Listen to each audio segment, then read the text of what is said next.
Hello everyone and welcome to another video. Today we're going to see that sometimes one gank is all it takes to win the game. Enjoy. In most of my games, people will try the most horrendous stuff and attempt invades, especially in awkward positions, and more often than not, thanks to Volibear's E-spell, we get to safety with little to minimal damage. But as they say, people with overconfidence are often the ones with the most to hide. Since this fellow Pike paid us a visit, I was planning to path after a full clear. But from the start of the game, I had a slight feeling that this bot lane was frail and weak-minded, so I decided to pay them a visit first. It turned out to be a very good call because just with that one gank, the game changed drastically.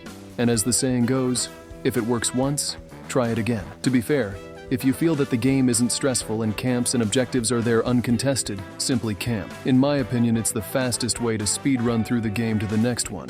Don't get fooled into dragging the game out longer than it needs to be. The funny thing in this game is that I tried to gank bot so many times because they had a Karthus with no flash and an exhaust. Usually I'd counter gank or invade his jungle, but to be honest, this guy felt like a first-timer. Out of compassion, I didn't want to ruin his first game. I just wanted his team to ruin it so he'd never go for this pick again. To be honest, I never saw why Karthus was a good pick in the jungle. All I know is that against Karthus, before he reaches his core items, I can fight him 1 versus 1, dive his teammates, and the play will always be 100% worth it. Here, we're denying his bot lane, while Karthus, who is item reliant and needs farm, gold, and experience, isn't getting any of it. That gives us a huge advantage. On top of that, we have Hope. We have Caitlyn and Tahm Kench. This combo is an easy counter to Karthus' ultimate and, in my opinion, much better than Soraka. In situations like this, just try to capitalize on what matters most. We have high solo lane mobility with LeBlanc and Yone. They are incredible, almost like copycat champions.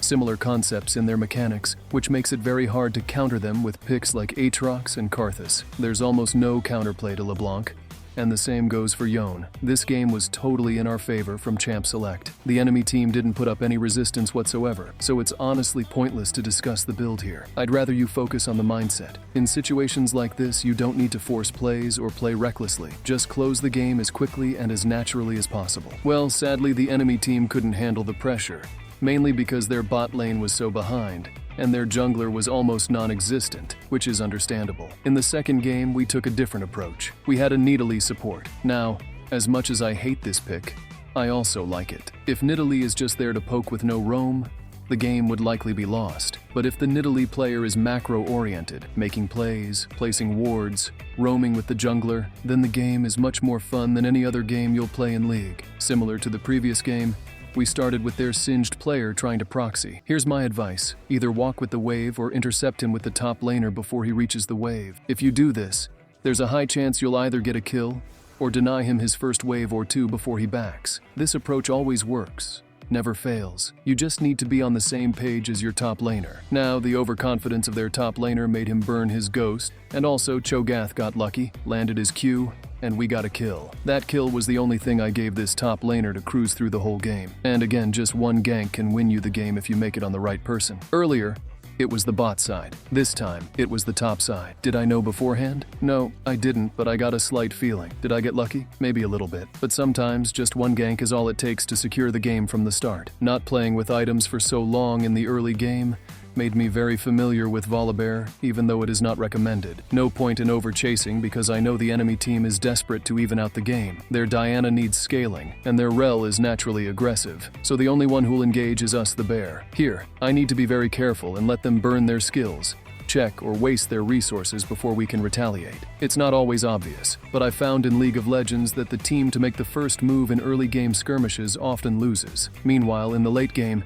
if you manage to pick someone off first, you're more likely to win. This isn't a rule you can fully rely on. It's more a feeling built from experience across games and the stakes at each stage. Of course, you could say I should have backed and spent my gold, but the plan was to take the Drake, then rotate to get the grubs. I was pinging so we could at least secure one grub or vision. And as a jungler, I know we only have one smite available.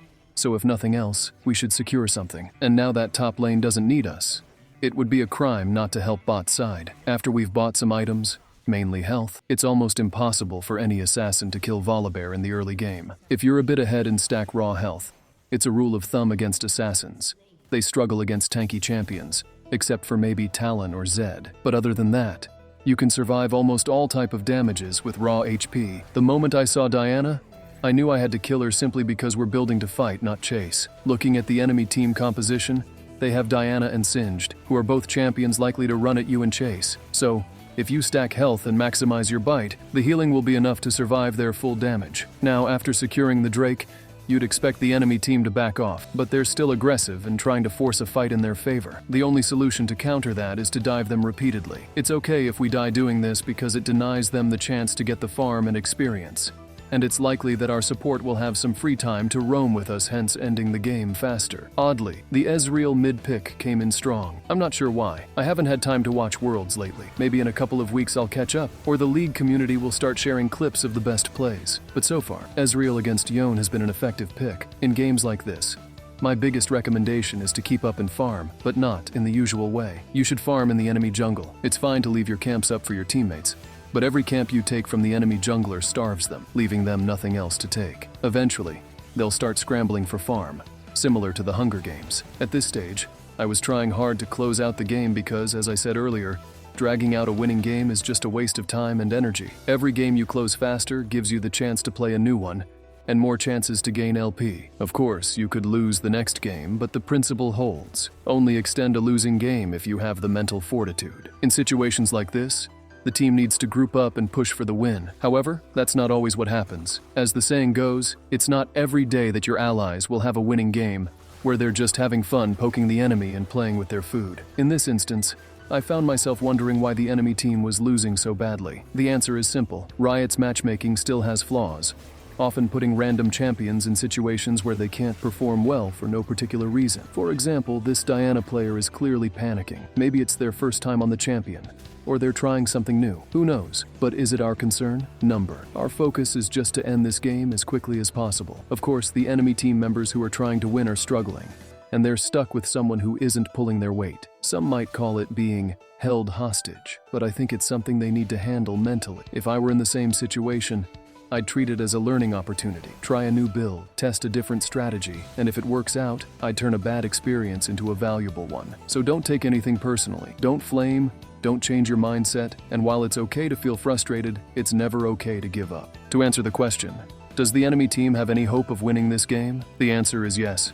There's always a chance. One of us could disconnect, someone could have an unfortunate accident mid-game, or we might even start tilting and flaming each other, giving the enemy team an opening. I see it as an opportunity, not a certainty. Of course, this ended up being the last play of the game. The enemy team, realizing they couldn't handle the gap between us, decided to surrender. I shared these two games to show you how one good call can completely change the course of the game, just like in life or even in marriage. As always, if you're new to the channel, make sure to subscribe, leave a comment, and smash that like button. Until the next video, take care everyone, and peace.